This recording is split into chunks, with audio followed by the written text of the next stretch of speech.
کہیں دیپ جلے کہیں دل۔ اس ناول کو تحریر کیا ہے کیسرا حیات نے۔ کومل یمنا کو بار بار فون کر رہی تھی مگر یمنا جان بوجھ کر اس کی کال نہیں اٹینڈ کر رہی تھی۔ اس نے کئی بار یمنا کو فون کیا، رسپانس نہ ملنے پر اس نے ہمنا کو فون کیا۔ ہمنا ڈیئر کیسی ہو یار؟ میں یمنا کو اتنی بار کال کر رہی ہوں مگر وہ میری کال نہیں لے رہی۔ کومل نے اس سے شکوہ کرتے ہوئے کہا۔ وہ بزی ہوگی، ہمنا نے آہستہ آواز میں بہانہ بناتے ہوئے کہا۔ راکٹ کے ساتھ؟ یار یہ راکٹ بھی کیا چیز ہے، یمنا جیسی سینسیبل لڑکی کا دماغ معاف کر دیا ہے۔ کومل نے ہنستے ہوئے کہا۔ محبت کبھی ایسے ہی پاگل کر کے رکھ دیتی ہے۔ کومل کیا تمہیں کسی سے کبھی محبت نہیں ہوئی؟ ہمنا نے جان بوجھ کر اسے کریدنا چاہا۔ یار میں تو باز آئی اس اسٹوپڈ ایکٹیویٹی سے۔ پہلے اسٹڈیز کمپلیٹ کروں گی پھر سوچوں گی محبت کے بارے میں، اگر ٹائم ملا تو۔ کومل نے ہنستے ہوئے کہا تو ہمنا کے چہرے پر حیرت کے تاثرات نمودار ہوئے۔ کومل نے ہنستے ہوئے کہا تو ہمنا کے چہرے پر حیرت کے تاثرات نمودار ہوئے۔ آذر تمہیں کیسا لگتا ہے؟ اچانک ہمنا نے سوال کیا۔ کون؟ راکٹ؟ ایک دم اسٹوپڈ۔ یار اب پلیز یہ مت کہنا کہ کومل کیا تم اس سے محبت کرتی ہو؟ Never ever. یار مجھے اس نے کبھی کلک نہیں کیا، اور ویسے بھی وہ یمنا کے ساتھ کمیٹڈ ہے، مجھے کیا ضرورت ہے دونوں کے درمیان آنے کی؟ کومل اپنی ہی لے میں قدرے بے پرواہی سے بولی تو ہمنا چونکی، گویا اسے اپنی سماعت پر یقین نہیں آ رہا ہو۔ اینی ویز میں نے تمہیں اس لیے فون کیا ہے کہ میں آج رات پشاور جا رہی ہوں۔ ڈیڈی کی پوسٹنگ آ گئی ہے اور انہیں وہاں فوراً چارج لینا ہے۔ ویسے بھی کل سے کالج میں بھی چھٹیاں ہو رہی ہیں تو مما نے مجھے بھی ساتھ چلنے کو کہا ہے۔ I am not sure exams کہاں سے دوں گی، لیکن ہم سب جا رہے ہیں، یمنا کو میرا سلام دینا۔ اس دن اس کا موڈ کچھ آف لگ رہا تھا، یار اسے کلیئر کرنا۔ I am very fair person, okay take care.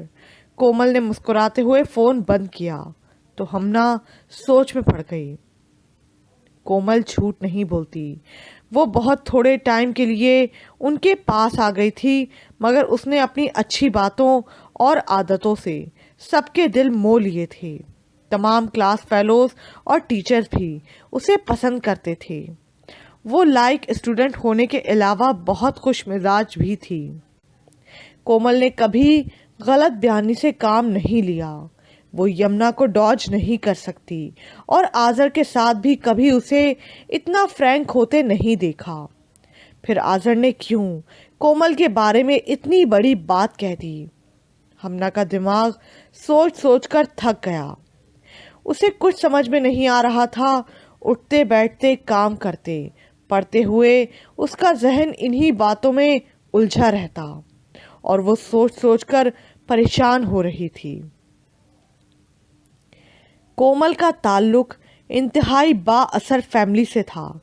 اس کے فادر آرمی میں جنرل تھے، ایک چچا ڈی آئی جی پولیس اور ایک منسٹر، جبکہ ایک ماموں بھی سول سرونٹ تھے۔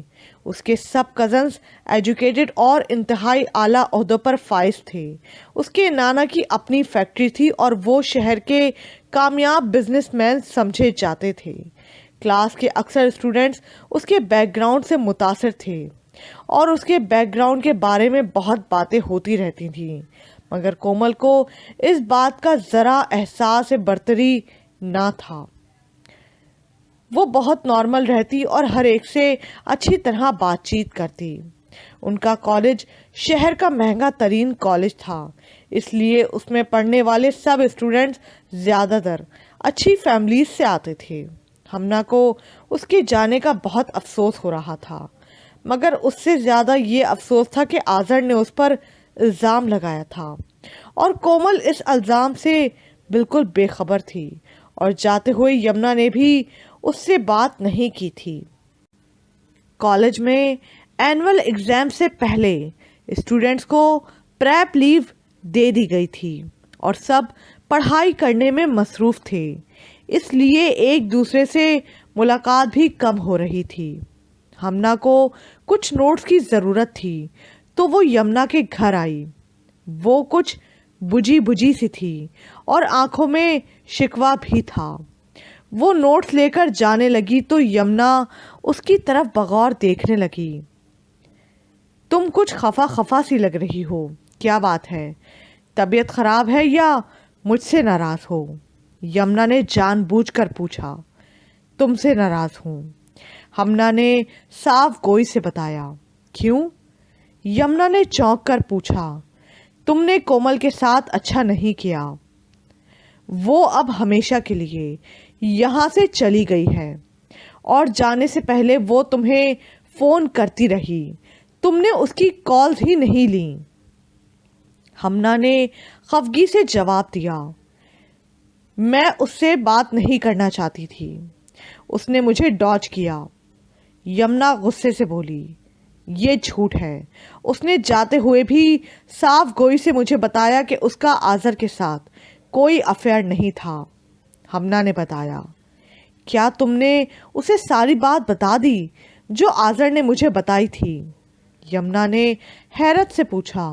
نہیں، میں نے انڈائریکٹلی پوچھا تھا مگر اس نے صاف انکار کر دیا، اور میرا خیال ہے کومل ٹھیک کہتی ہے، ہمنا نے حتمی لہجے میں کہا۔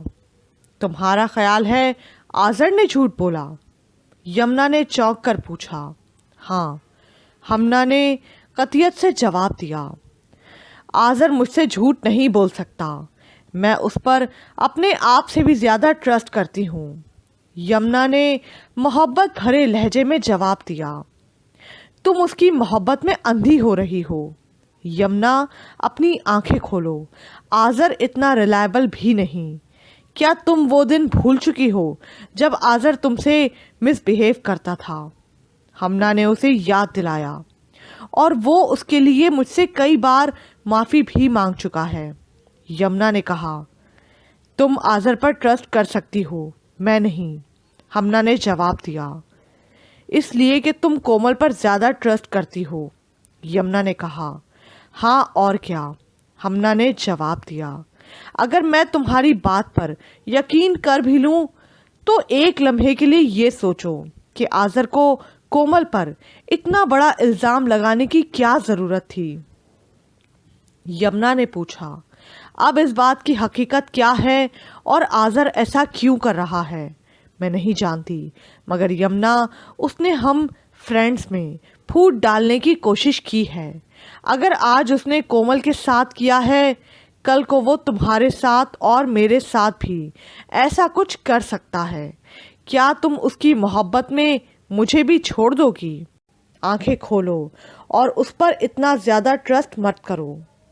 مجھے تو آذر پر شدید غصہ آ رہا ہے، وہ غصے سے دانت کچلا کر بولی تو یمنا کو ایک دم اپنا خواب یاد آ گیا۔ آذر، ہمنا اور وہ ہمنا کی طرف بغور دیکھنے لگی جیسے کچھ سمجھنے کی کوشش کر رہی ہو۔ اب میں چلتی ہوں، لیکن پھر بھی تمہیں کہوں گی کہ آذر پر اتنا اعتبار مت کرو، ہمنا نے کہا اور وہاں سے چلی گئی۔ یمنا اسے دیکھتی رہ گئی۔ جمال احمد، رشتہ بہت اچھا ہے، خاندانی لوگ آج کل کہاں ملتے ہیں، اور ہم کئی پشتوں سے انہیں جانتے ہیں۔ کیا تم نے یمنا کو سمجھایا نہیں؟ اماں جی نے بیٹے کی طرف بغور دیکھتے ہوئے پوچھا، جو اس روز خود گاؤں چلے گئے تھے کہ اماں جی سے مل کر انہیں منع کر دیں گے۔ نہیں، میں نے یمنا سے اس سلسلے میں بات ہی نہیں کی، انہوں نے چائے کا کپ اٹھاتے ہوئے کہا۔ تم بھی عجیب باتیں کرتے ہو، پہلے یمنا سے بات کیے بغیر رشتے کی بات نہیں چلائی اور اب اس سے بات کیے بغیر ہی رشتے کے لیے منع کر رہے ہو۔ آخر تمہارا مسئلہ کیا ہے؟ اماں جی نے خفگی سے کہا۔ اماں جی، شاید وہ کسی اور کو پسند کرتی ہے۔ میں نے اسے باتیں کرتے ہوئے سنا تھا۔ ایسے میں اس سے بات کرنا فضول ہے، جمال احمد نے صاف گوئی سے بتایا۔ تو اماں جی نے چونک کر ان کی طرف دیکھا۔ کیا یمنا کسی اور کو پسند کرتی ہے؟ اماں جی حیرت سے بڑبڑائیں۔ ہاں، اور اس صورتحال میں لڑکی کے سامنے کسی بادشاہ کا بھی رشتہ رکھا جائے تو وہ کبھی نہیں کرے گی، کیونکہ اس کے دل میں تو کوئی اور ہے، اور میں یمنا پر کسی قسم کی زبردستی نہیں کرنا چاہتا۔ یہ زندگی اس کی ہے اور اس کو کیسے گزارنا ہے یہ بھی اس کا ہی فیصلہ ہونا چاہیے۔ جمال احمد نے کہا۔ تمہارا دماغ تو ٹھیک ہے، بچے اتنے سمجھدار کب سے ہونے لگے کہ جو فیصلہ کریں گے وہ ٹھیک ہوں گے؟ بیٹا، بچے جذباتی ہوتے ہیں، ان کے پاس والدین کا تجربہ نہیں ہوتا۔ تم بہت بڑی غلطی کر رہے ہو جو یمنا پر اتنا اعتبار کر کے اسے کھلی چھٹی دے رہے ہو۔ اماں جی خفگی سے بولیں۔ اماں جی، یمنا بہت سمجھدار ہے، وہ کبھی کوئی غلط فیصلہ نہیں کرے گی، جمال احمد نے ٹھوس لہجے میں کہا۔ محبت بہت اندھی ہوتی ہے، بڑے بڑوں کی عقلوں پر پردے ڈال دیتی ہے، اور تم اتنا اس پر اعتبار مت کرو، وہ ابھی بچی ہے اور اسے بچی ہی سمجھو۔ اماں جی نے جمال احمد کو سمجھایا تو وہ خاموش ہو گئے اور گہری سوچ میں ڈوب گئے۔ بیٹا، میں تو کہتی ہوں کہ تم ایک بار اس لڑکے سے ملاقات کرو جسے وہ چاہتی ہے، اس کا خاندان کیسا ہے اور وہ خود کیسا ہے، پھر اس کے بارے میں کوئی فیصلہ کرو۔ آج کل کے لڑکے لڑکیوں کا کچھ پتہ نہیں چلتا، محبت کسی سے کرتے ہیں اور شادی کسی اور سے، یہ نہ ہو کہ وہ ہماری بچی کا بھی وقت برباد کر رہا ہو۔ اماں جی نے انہیں سمجھایا۔ ٹھیک ہے، میں اس سے ملنے کی کوشش کرتا ہوں، جمال احمد نے جواب دیا، اور میں بھی ابھی اس رشتے سے انکار نہیں کرتی۔ تمہارے جواب کے بعد پھر میں انہیں کوئی جواب دوں گی، اماں جی نے کہا تو جمال احمد خاموش ہو گئے۔ یمنا نے ایگزامز کی تیاری کرنے کے لیے آذر سے بات چیت کافی کم کر دی تھی۔ رات بھر وہ زیادہ تر اپنی اسٹڈیز میں بزی رہتی۔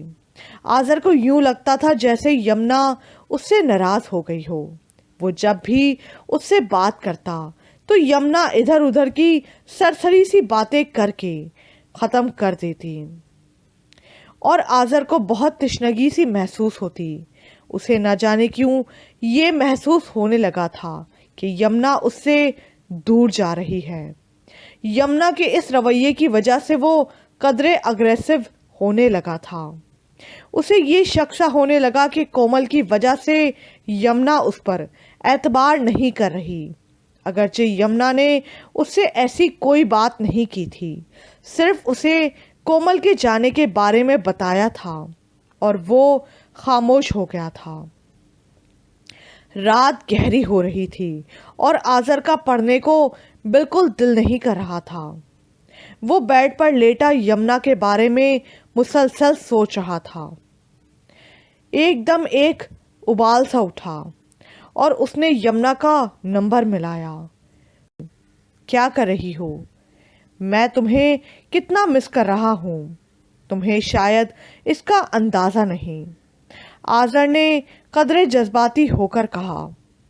آذر پلیز، ایگزامز ہونے والے ہیں، مجھے اسٹڈی کرنے دو، یمنا نے سپاٹ لہجے میں جواب دیا۔ ایگزامز؟ تم نے کیا پڑھائی کو سر پر سوار کر لیا ہے؟ زندگی میں اسٹڈی ہی سب کچھ نہیں ہوتی، آذر نے خفگی سے کہا۔ لیکن میرے لیے یہ سب کچھ ہے، یمنا نے ٹھوس لہجے میں جواب دیا۔ میں آبزرو کر رہا ہوں، تمہارا رویہ کچھ بدل رہا ہے،